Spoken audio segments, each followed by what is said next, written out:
तो बताओ बेटा, फिर now you peoples have seen कि मेंडलीव की पीरियोडिक टेबल में इतने ड्रॉबैक्स थे, तो आप लोग इसको कंटिन्यू पढ़ना चाहोगे या कुछ नया डिस्कवर करना चाहोगे?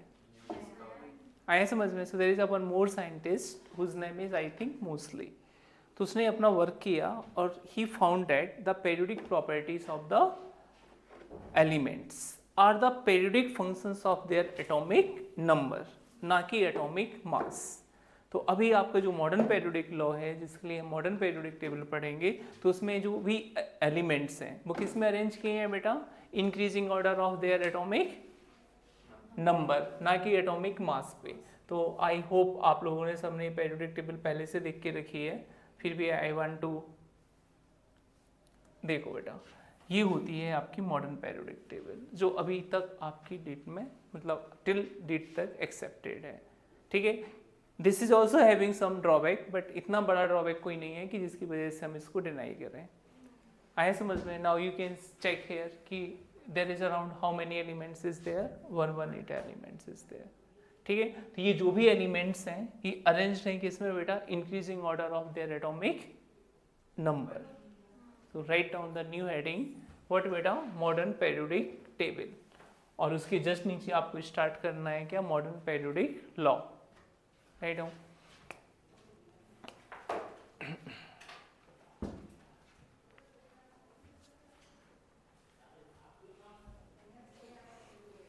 So now start writing.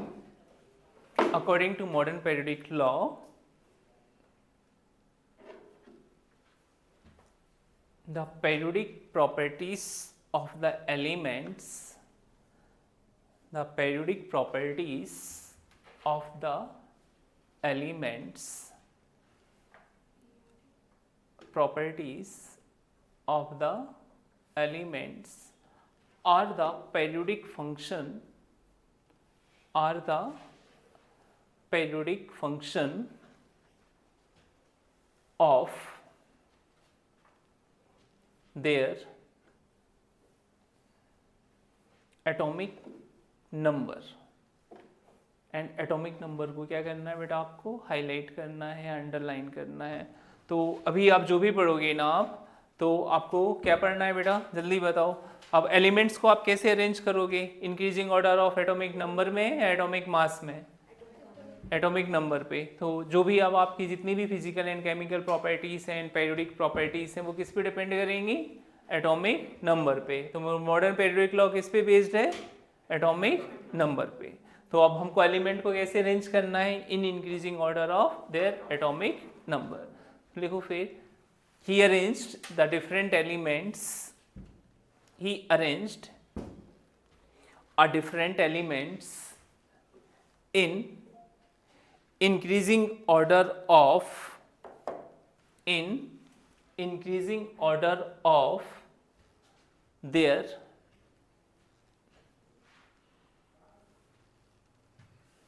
atomic, एक मिनट, क्या लिखा बेटा आप लोग ने?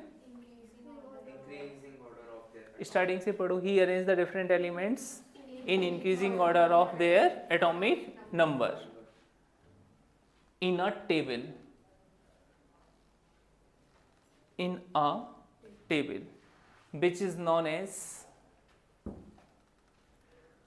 मॉडर्न पेरियोडिक टेबल, और भी बोलते हैं अपन इसको क्या? Long form of periodic table. समझा कि नहीं?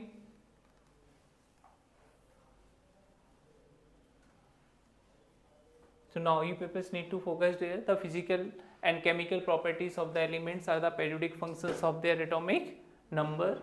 The repetitions of properties of the elements after the regular interval. That is the meaning of periodic.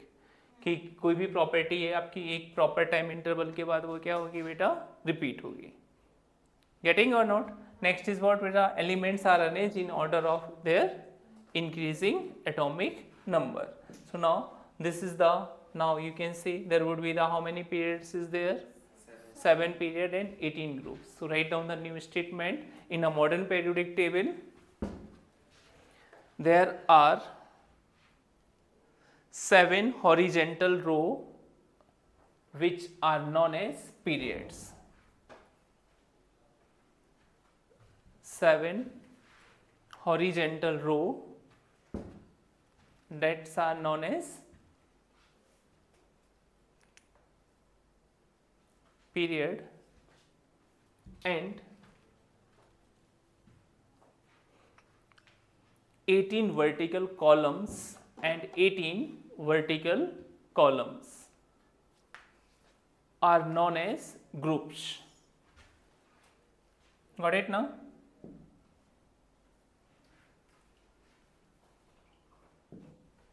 So this is the modern periodic table. Got it now? You need to start from here. So first one is known as the alkali metal, second one is known as what beta, alkali earth metal. And अभी जो first element है आपको इनका नाम रख के इनका क्या नाम देना है, इनकी family. This is known as the boron family, this is known as the carbon family, this is known as the nitrogen family, and this is chalcogens और oxygen family. You can say ये क्या हो गया बेटा, halogens, और ये क्या हो गया बेटा आपकी नोबल गैसेस. तो देखो अब एक ही साल में अगर आपको पूरी पीरियोडिक टेबल पढ़ा दी जाए तो आप लोग क्या हो जाओगे बेटा, परेशान.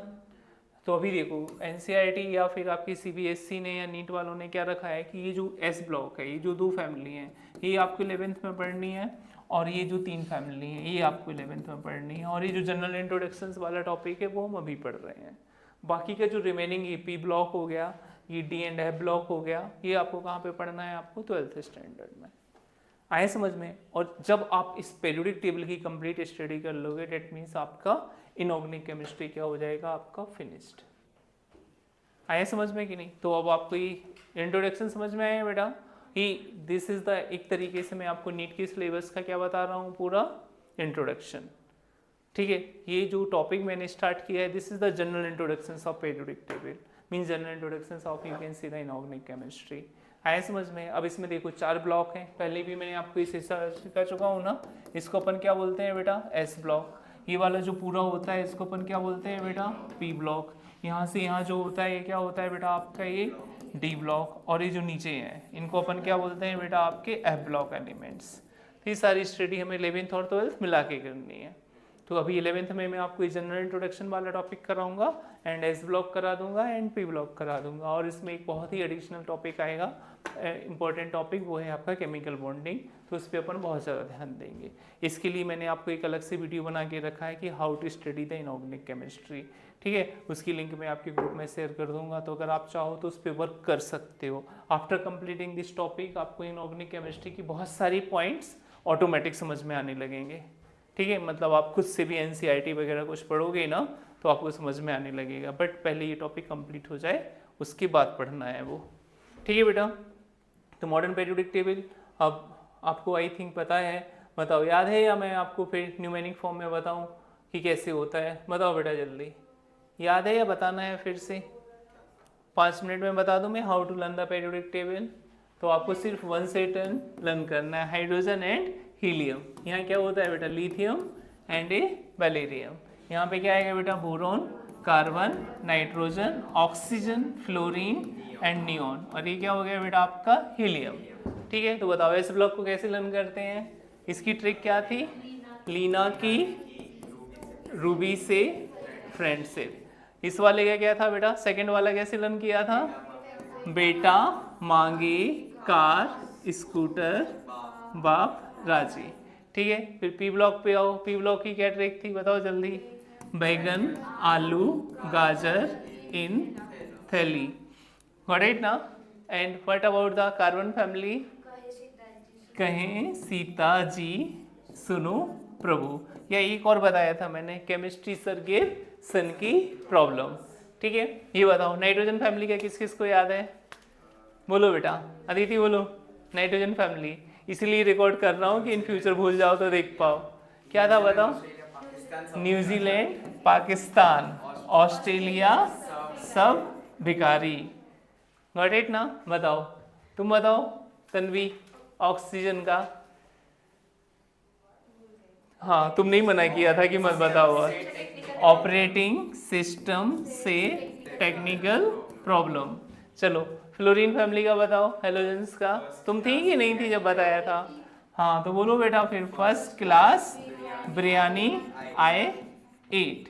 Last is helium, neon, argon, krypton, xenon and radon. आया बेटा समझ के नहीं आया? ठीक है, अब हमें क्या करना है, ये कौन सा ब्लॉक था याद रखना आप, कौन सा ब्लॉक है वो आपका एस ब्लॉक। ये वाला कौन सा ब्लॉक है बेटा आपका, ये पी ब्लॉक। ठीक है, तो जब मैं मूल कॉन्सेप्ट आपको सिखा रहा था तो मैंने एटॉमिक मास निकालने की ट्रिक सिखाई थी क्या? तो नंबर कितने याद रखने हैं, 1 to 10। तो कितना होगा बताओ, ये तुम लोग को अच्छे से करना, मूल कॉन्सेप्ट में भी काम आएगा। हीलियम कितना हो जाएगा 2, दिस इज 3, दिस इज 4, 5, 6, 7, 8, 9, 10। तो इस ब्लॉक के लिए एटॉमिक मास निकालने के लिए क्या ट्रिक सिखाई थी मैंने, मैजिक नंबर क्या दिए थे जल्दी बताओ? 8, 8, 8, 8, 18, 18 एंड लास्ट इज 32। चलो तो बताओ 3 + 8 कितना होगा बेटा, पक्का? चलो तो इसका एटॉमिक मास 11।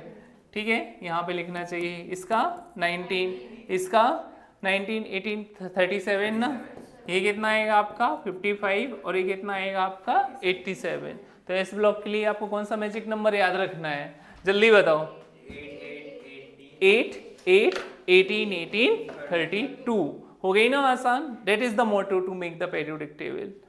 आए समझ में? किसी का भी एटॉमिक नंबर निकल आएगा। अब बताओ पी ब्लॉक के लिए क्या था मैजिक नंबर? 8, 18, 18, 32। ही only 1 8 and then 18, 18 and then 32। तो ये बेलोरियम है, इसका बोरोन का कितना है बेटा 5। ठीक है, तो एल्यूमिनियम का कितना होगा 13, 13 + 18 31, 31 + 18 49।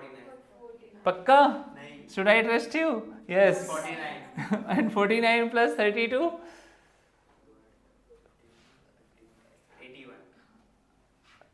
या राइट। आया समझ में कि नहीं? अब बताओ मैं रेंडमली पूछूं कि आयोडीन का कितना आएगा, तो आपको क्या रखना है बेटा, फिर से 8, तो ये कितना हो जाएगा 17, 17 + 18 कितना आएगा 35, 35 + 18 ये कितना आ गया 53। तो इस तरीके से आप किसी भी का भी क्या निकाल सकते हो बेटा एटॉमिक नंबर। आया समझ में कि नहीं? तो फिर मैंने मूल कॉन्सेप्ट में आपको पढ़ाते टाइम बोला था कि एटॉमिक मास इज द क्या होता है, 2 टाइप से मिलेगा आपको एटॉमिक नंबर, इवन में मिलेगा और ऑड में मिलेगा। तो इवन के केस में क्या करना है, एटॉमिक मास के लिए 2 × Z और ऑड केस में क्या करना था 2 × Z + 1। आया समझ में कि नहीं आया? ठीक है, अब बताओ डी ब्लॉक को लर्न करने के लिए क्या ट्रिक थी, साइंस टीचर याद है या भूल गए? नहीं कराया था। तो डी ब्लॉक की यहाँ से स्टार्ट होती है बेटा, मतलब आगे चल के पढ़ाने ही वाला हूँ मैं। तो ये पहली सीरीज आपको याद रखना है, साइंस टीचर वेरी क्रूअल मांगे फीस, फीस कोई नहीं क्यों जाने। ठीक है, आपको बेटा ये सीरीज याद रखनी है। आया समझ में कि नहीं आया? याद रहेगा या लिखवा दूँ मैं, बताओ जल्दी। हाँ याद रहेगा, लिख लेना आप, साइंस टीचर वेरी क्रूअल मांगे फीस कोई नहीं क्यों जाने। या एक और था मेरे पास, साइंस टीचर का कुछ नाम रख देते हैं। बताओ बेटा, ये साइंस ही टीचर और वी से क्या आएगा, कोई है वी नाम से यहाँ पे? नहीं है। तो इन जनरल वी से कौन सा नाम होता है बताओ बेटा? आंटियों के नाम नहीं पूछे। हाँ विनीत, साइंस टीचर विनीत। ठीक है, चलो मैं ऐसे बोल देता हूँ। ये बताओ क्या है, मेरी टीचर ने ये सिखाया था मुझे, साइंस टीचर वीणा कृपाली। ठीक है, और टीचर्स की आदत होती है थोड़ा फेंकते ज़्यादा है, ऑन रिकॉर्ड बोल रहा हूँ मैं। तो क्या हुआ बेटा, वीणा कृपाली, एम का मत फेंको। ठीक है, मत फेंको, और ये जस्ट ट्यूनिंग मिलाने के लिए है बेटा, इसका मीनिंग कुछ ऐसा खास है नहीं। निकुंज, अब निकुंज आई थिंक किसी का नेम हो सकता है, या इन जनरल हाउस को बोलते हैं, लिखा होता है ना दिस निकुंज घर के बाहर, but you peoples are living mostly in apartment, तो वैसा कुछ है नहीं। थोड़ी छोटी सिटी में जाओगे तो सबका अपना बंगलो होता है, उसके बाहर लिखा रहता है ये निकुंज वो निकुंज। गए हो आप लोग कोई छोटी सिटी में, लाइक भोपाल टाइप सिटी में? भोपाल में, I am from Bhopal, let's I am telling कि वहाँ पे अपार्टमेंट वाला सिस्टम इतना पॉपुलर नहीं होता है बेटा, वहाँ ज़मीन बहुत है। एमपी में मतलब भर भर की ज़मीन है सबके पास, स्टेट में ही देखोगे आप पहले बहुत बड़ा सा है, पॉपुलेशन कम है तो स्पेसियस है, तो फिर लोग क्यों रहेंगे अपार्टमेंट में, आए समझ में। बट पुणे में तो वही पॉपुलर है। हो गया बेटा, यहाँ तक कोई डाउट? आज के लिए इतने ही रखें, फिर कल लर्न करके आओगे।